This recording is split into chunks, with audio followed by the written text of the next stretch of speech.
3. Ya Om Oh Riko, iya.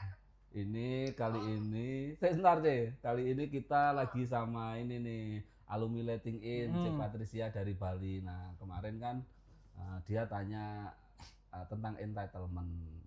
Mungkin bisa jadi nanti bermanfaat buat teman-teman yang lain. Ya, silakan C.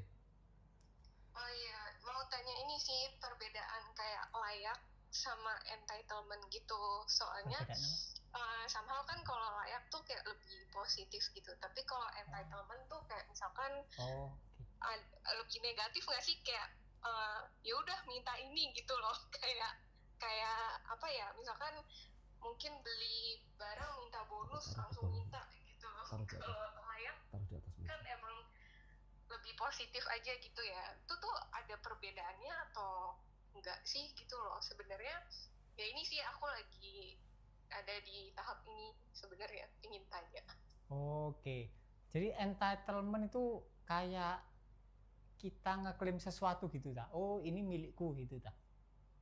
Mungkin lebih ke contoh ya Om, Ya, misalkan contoh. influencer karena dia influencer minta naninu gitu padahal kayaknya berlebihan banget ya gitu. Atau misalkan kayak aku jualan tiba-tiba ada yang kontak langsung minta bonus ini gitu.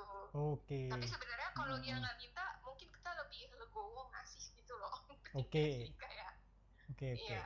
Nah, jadi ketika kayak misal kasusnya entitlement kan berarti dia ada hasrat ingin diakui orang lain kan. Nah, biasanya orang-orang seperti itu adalah orang-orang yang waktu kecil nggak dapat pengakuan dari orang tuanya. Kalau cowok ya biasanya nggak dapat pengakuan dari bapaknya. Biasanya kalau remaja cowok itu kan tujuan utamanya ketika remaja itu dia pingin dapat pengakuan dari ayahnya kan. Dan kebanyakan pria nggak dapet itu. Oh, kalau Nah, cewek Om? kalau cewek ya pasti dari ibunya biasanya. Dia lebih butuh pengakuan dari ibunya. Oh, oke. Tapi kalau misalkan nih orang yang kayak gitu tuh, yang bertindak entitled gitu, terus kitanya terganggu, problem kita apa ya? Problem kita ya tidak perlu dicari tahu, langsung dirasakan saja. Oh iya, tapi berarti itu tuh sama layak berhubungan, tapi secara tidak langsung nggak sama juga ya? Nggak sama itu, nggak ada hubungannya aslinya. Oh itu aslinya malah nggak ada hubungannya. Terlihat sama tapi aslinya beda. Ya kan soalnya dia bertingkah seolah-olah dia layak gitu, tapi bukan juga gitu kan. Betul. Oh jadi beda ya. Dari kemarin aku bingung sama atau beda ya. Ya sih itu yang beda mau sih, aku tanya. beda. Jadi kayak misal ya, mungkin ini ada sedikit kaitannya tapi agak jaraknya agak besar. Tapi ini tak ceritain temanku dulu lah. Waktu kuliah itu kan temanku kebetulan anak kedua kan, anak kedua dari 2 bersaudara. Iya. Ya kan. Nah, anak kedua ini sakit-sakitan. Nah, setelah kita telusuri ternyata adalah ini, apanya?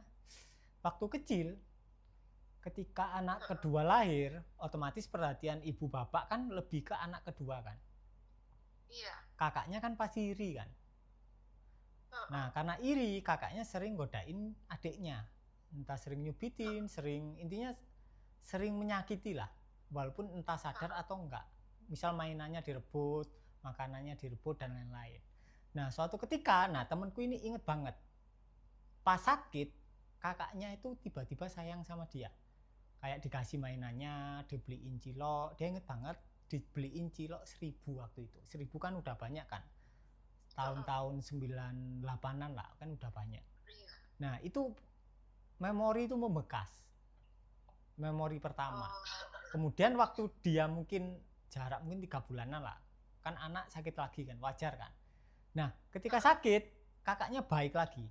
Nah, antara jeda sakit dengan sakit pertama dengan sakit kedua, kakaknya itu nakal. Nyakitin lagi. Nah, kemudian di sakit kedua, loh kakakku kok berubah lagi saat aku sakit. Kan itu kan pertanyaan yang muncul di kepala temenku kan waktu kecil.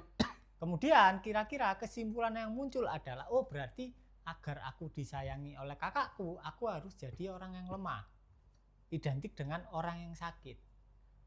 Kemudian waktu remaja, belief itu akan berkembang jadi, oh berarti agar semua orang sayang aku, berarti aku harus jadi orang yang lemah. atau identik dengan sakit-sakitan. Nah, Oh. akhirnya masalahnya temanku waktu itu kan sering sakit kan. Intinya misal 1 bulan dia sakit flu terus bulan selanjutnya mungkin dia sakit ma, intinya ada aja. Dan sakit yang parah adalah ketika dia mau ketemu ini, siapa itu? Kakaknya. Nah, itu yang paling parah. Itu parah-parahnya sakitnya dia pasti. Nah, yang lebih fatal adalah ketika anak tengah.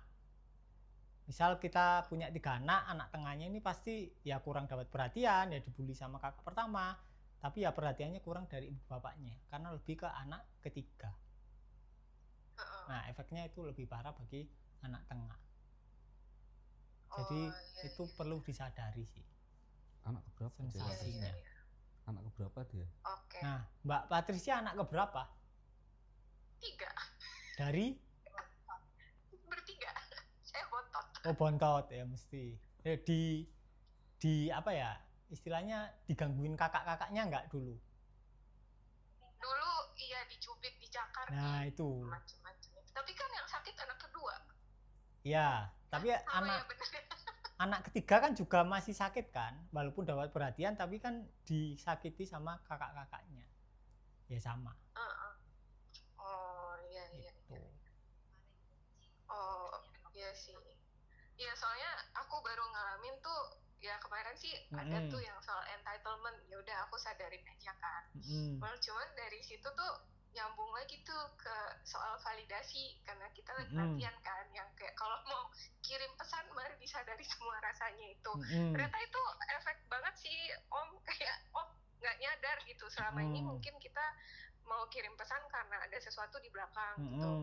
Nah terus tersadar memang ke kakakku kayak pas dulu sekolah kan aku tinggalnya sama kakak yang kedua. Nah kakak kedua tuh cuek-cuek gitu kayak bebas lah aku mau ngapain. Nah sedangkan pas pulang kan kakak keduaku nikah di luar kan, dia pulang aku pulang sama kakak yang pertama. Nah awal-awal ngerintis aku mau ngelakuin banyak hal tuh pernah sih aku dikatain kok lu entitled banget mau begini begitu gitu loh. Padahal mungkin papa mama nggak apa-apa gitu. Nah dari situ tuh cukup ngebekas Om kayak jadi merasa nggak layak habis itu karena habis dimarahin dia. Memang kalau di-compare sebelum dan sesudah hidupnya memang beda, kayak turun gitu loh Om. Padahal lebih bebas, lebih ngalamin banyak hal yang baik pas di luar gitu, pas yang nggak diomelin soal entitlement gitu.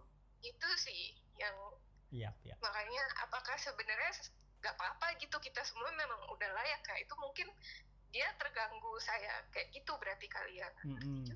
Jadi intinya ya ini Mbak Petris terjerat di pencarian validasi dari kakak-kakaknya kan? Kayaknya dari hampir semua orang deh. Hampir semua orang kan? Karena dari dulu itu kan mestinya karena jarak umurnya gini, yang sama paling besar 5 tahun, kedua kan 3 tahun. Jadi guru lesnya tuh masih overlap. Nah dari kecil itu, kok kamu nggak pinter sih kayak kakak-kakakmu? Kok kamu beda sih gitu loh. Jadi standar mereka gitu loh. Nah berarti kan ini cerita inti core story-nya adalah Petris kecil butuh pengakuan dari kakak-kakaknya. Kemudian waktu remaja berkembang jadi butuh pengakuan dari semua orang. Tapi core story-nya adalah validasi dari kedua kakaknya. Nah, kenapa Petris butuh pengakuan dan butuh dicintai sama kakaknya? Berarti itu kan mengarah ke, oh ternyata Mbak Petris ini adalah diri yang merasa tidak dicintai. Nah, yang perlu disadari adalah Petris yang merasa tidak dicintai. Jadi tetap diarahkan menuju diri kita sendiri. Gampang itu. Iya. Cocok. Iya bisa. Dapat anak ini lumayan jelas nih ngebantu nih. Soalnya udah berapa hari emang ngerasain ada yang keluar gitu Om. Cuman kayaknya ini lebih kena nih. Dapat arahan ini lebih tahu kemana gitu. Soalnya kemarin kan aku udah nggak cari apa ya udah yang lagi keluar berasa dikeluarin tok gitu, dirasain utuh gitu kan. Tapi kayaknya tuh beda-beda gitu, belum habis sampai total gitu. Iya kan. lapisan-lapisan gitu kan. Misal sampean Iya, banyak menyadari gitu. lapisan pertama, kemudian penyakit saluran kemihnya mulai sembuh nih, Iya, mulai bisa udah kencing. normal Om. Udah normal kan? Dulu kan butuh Udah obat normal. kan. Nah, sekarang udah Iya. normal. Berarti kan ada lapisan story atau lapisan pendaman yang kebuang, diwakili sama udah penyakit itu udah selesai. Ya kasusnya selesai. Heeh. Nah, kali ini yang di Iya. lapisan yang terkait sama kakaknya sampean. Ya udah dibiarin cair aja. Gitu doang hasilnya. Oh iya. Jadi ini aslinya ya tahap sama kakak-kakak lah ya. Udah pindah pendaman gitu dari pendaman. sebelum. Karena mungkin sampean siapnya itu ketika pendaman yang sebelumnya udah selesai. Makanya pasti nggak muncul bersamaan. Kayaknya kalau bersamaan juga overwhelming kan. Iya, banyak banget kan. Betul. Nah, itu. Jadi bertahap. Iya, kalau langsung kayaknya bengek kita. Karena semua masalah jadi satu diaduk. Ya, mendingan kepisah nggak apa-apa gitu. Tapi mendingan memang kepisah. pindah-pindah. Kadang tuh di kepala, kadang pindah ke punggung, kadang pindah ke perut. Jadi ya ikutin aja muter kemana ikutin itu aja. semua. Betul. Iya. Mantap. Oke. Mantap. Makasih Om. Sama-sama. Ya, sama-sama. Ya, C ya. Sudah ya, thank you ya. Iya. Ya, itu tadi teman-teman dari alumni Letting In. Jadi C Patricia itu memang apa ya? Salah satu member yang progresnya paling cepat kelihatan. Jadi dari workshop terus sampai sekarang hingga sakitnya sembuh.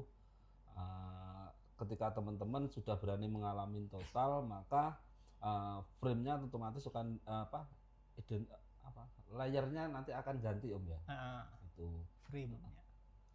Oke ya, jadi teman-teman kalau mau seperti C Patricia dari sakit apa Om? Intinya C Patricia itu nggak bisa kencing kecuali dia harus minum obat dulu. Selama udah bertahun-tahun ya? Udah bertahun-tahun sakit itu. Jadi dia kalau mau kencing ya dia harus minum obat. Iya. Nah itu udah sembuh katanya tadi. Udah mantap lah. Cocok.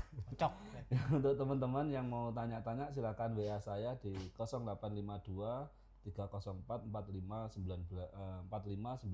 nanti ada info workshop online maupun offline. Yang pendaftaran untuk ebook Lautan Keberlimpahan bisa cek di ini ya, nanti di bawah ini ada posternya. Oke, terima kasih, sampai bertemu di video selanjutnya.